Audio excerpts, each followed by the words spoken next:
Bismillah, Assalamualaikum warahmatullahi wabarakatuh teman-teman semua.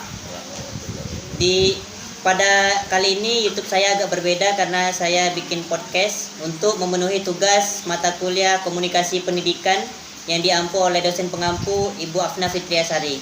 Dan yang terhormat dosen pengampu Ibu Afna Fitriasari dan teman-teman yang menyaksikan podcast saya semua. Baiklah, di sini saya sudah kedatangan tamu istimewa.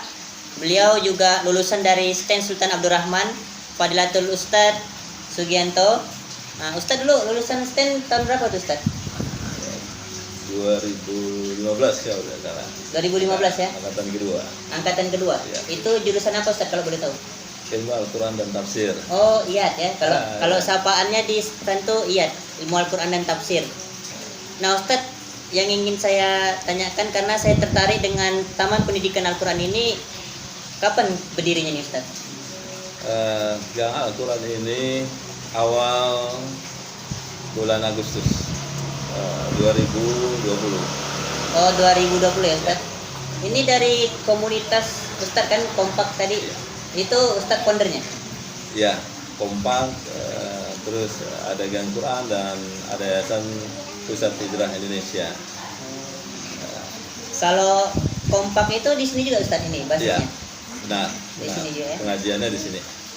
Nah, itu katanya saya dengar pengajiannya ada khusus anak-anak, khusus lansia, sama untuk yang mualaf ya Ustadz? Ya, benar.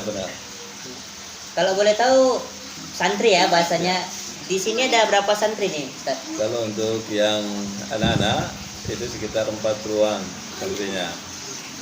Kalau digabung dengan yang dewasa, lansia dan ibu-ibu, untuk santri di Gang Al-Quran dan Kompak itu hampir 100 orang lebih. Yang dewasa tuh biasa umuran berapa tuh Ustadz? Umuran saya atau Ya. SMA atau? Yang dewasa itu mulai dari anak yang baru tamat sekolah SMA sampai umur 40-an. Kalau yang sudah tua itu sampai umur 60-an tahun. Jadi di sini ada umur yang ngaji mulai dari umur 4 tahun sampai 60 tahun. Berarti kan dari berbagai umur kan Ustadz di sini.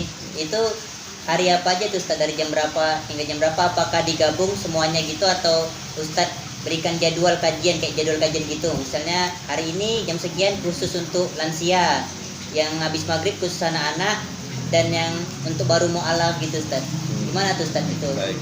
Jadi untuk anak-anak itu ada di hari Senin, Rabu, Kamis, Jumat setiap ba'da maghrib sampai Isya. Kalau yang orang dewasa sampai lansia itu ada di hari Rabu ba'da Isya. Lalu anak-anak muda ada di hari Jumat malam Sabtu, malam ini. Terus ada di hari Ahad malam Senin. Kalau ibu-ibu ada di Jumat sore, ibu-ibu dan wanita Jumat sore, dan hari Sabtu Ahad ba'da maghrib menjelang Isya. Jadi hampir full. Jadi hampir full ya Ustadz? Ya. Nah, saya juga sedikit penasaran dengan komunitas Ustadz ini karena ada terkenal di Tanjung Pinang. Alhamdulillah ya Ustadz. Dan saya pun follow juga Kompak, komunitas pencinta Al-Quran ya.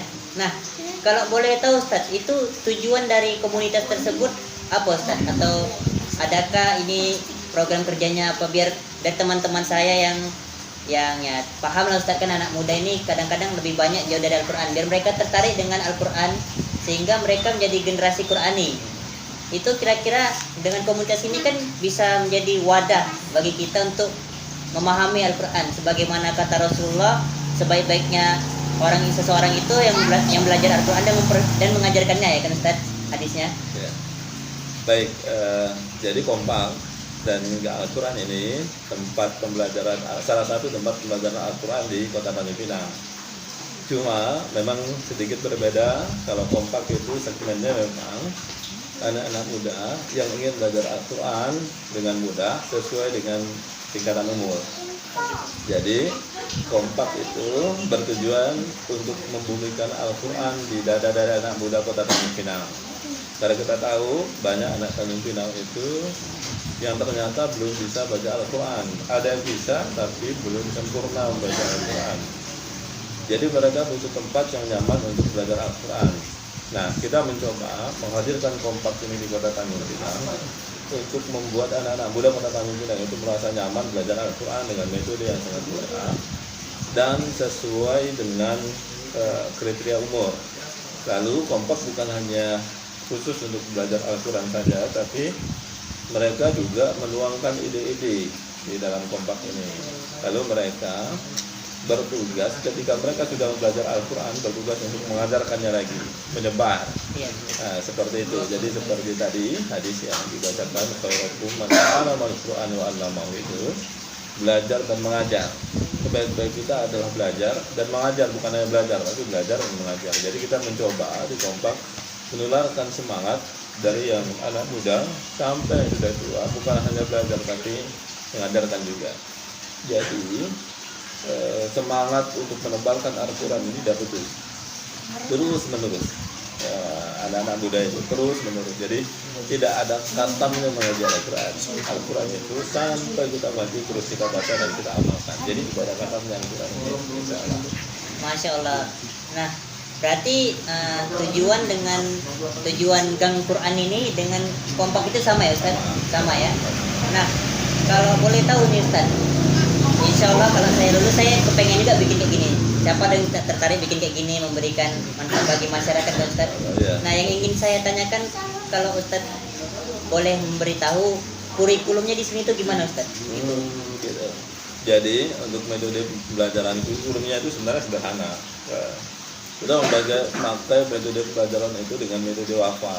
WAFA itu metode klasik digabungkan dengan metode lama sebenarnya, yaitu metode otak kanan. Jadi dia cocok untuk anak-anak sampai orang dewasa. Yang jelas kita menginginkan belajar Al-Quran itu mudah. Jadi menghilangkan mindset bahwa belajar Al-Quran itu susah dan membosankan. Kita menginginkan belajar Al-Quran itu sebenarnya mudah loh. Jadi tidak bosan untuk belajar Al-Quran. Nah, kalau kurikulum secara umum kita semua memakai dari yang kecil sampai yang dewasa, kita memakai metode WAFA yang dipakai oleh seluruh sekolah Islam, sekolah dasar Islam terpadu di Indonesia. Jadi kita kombinasi, dan saya mudahkan lagi untuk orang-orang dewasa dan orang-orang yang sudah lansia atau mu'alaf yang sudah berumur agar mereka merasa nyaman belajar Al-Quran. Oh begitu Ustaz. Masya Allah sekali kurikulumnya teman-teman semua. Mungkin ada yang ingin join, boleh Ustaz ya? Nah, terakhir Ustaz, saya ingin Ustaz memberikan pesan atau nasihat kepada saya pribadi dan teman-teman saya yang seumuran dengan saya, gimana sih agar bisa mencintai Al-Quran. Karena di masa muda inilah nafsu itu besar, berkembang Ustaz.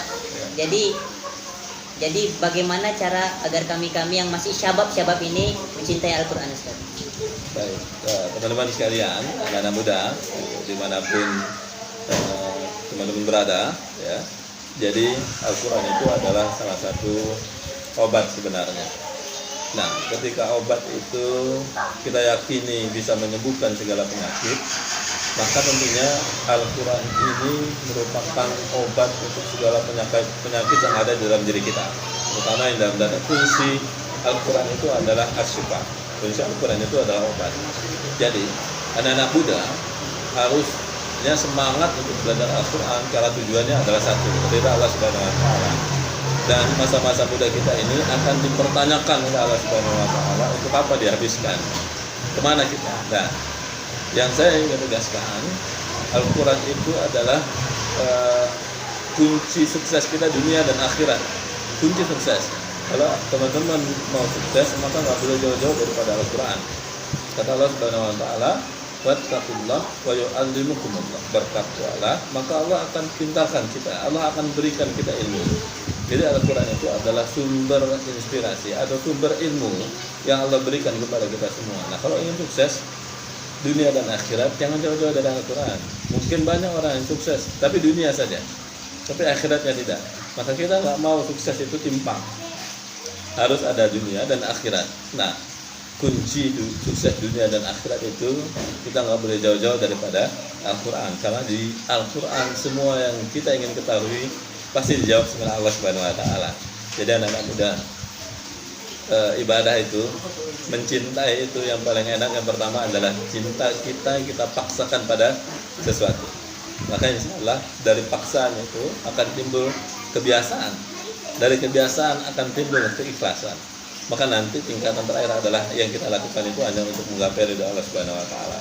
Lebih baik masuk surga secara terpaksa daripada masuk neraka secara sukarela. Artinya gini, kita paksakan diri kita ini untuk melakukan amal-amal akhirat, paksa kita, daripada kita merelakan hari-hari kita habis dengan game misalnya, sosial media dan segala macam tanpa manfaat, tapi ujung-ujungnya kita masuk neraka. Lebih baik kita paksa diri kita untuk mau masuk ke surga Allah Subhanahu Wa Taala dengan jalan mendekat kepada Allah Subhanahu Wa Taala dan menerapkan Al-Quran di seluruh lini kehidupan kita. Gitu. Baiklah teman-teman, itu ada quotes dari Ustadz Sugianto, lebih baik kita paksakan diri kita masuk surga daripada kita sukarela masuk neraka. Barakallahu fikum. Saya ucapkan syukran jazakumullah khair untuk Ustadz Sugianto atas ilmu yang diberikan kepada kita semua. Semoga bermanfaat untuk teman-teman semua yang menyaksikan podcast ini. Apabila ada kesalahan dari podcast ini, saya mohon maaf sebesar-besarnya. Assalamualaikum warahmatullahi wabarakatuh.